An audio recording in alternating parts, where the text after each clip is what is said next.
We are here to show you the non-drill installation for the GMC Sierra and the Chevy Silverado. First thing you would do is identify the tie-down anchors on each side of the truck. You'll be using the bottom tie-down anchor right here. The non-drill installation kit comes with 3 pieces. One is the lock that's already attached to one adapter piece. The second is a tie-down anchor that's going to replace the tie-down anchor we're using to attach it to. And the third is a carriage bolt with a nylon nut.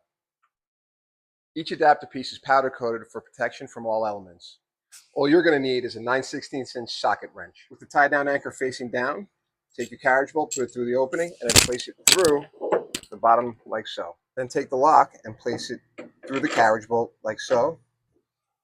Take your nylon nut, start threading. Then take your 9/16" socket wrench, place on top, and then tighten.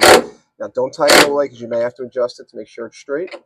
Once it's straight, tighten up, and you're fully installed. The benefits of the non-drill install versus the drill install is 1, full access to your plug, and 2, you still have your tie-down anchor to use.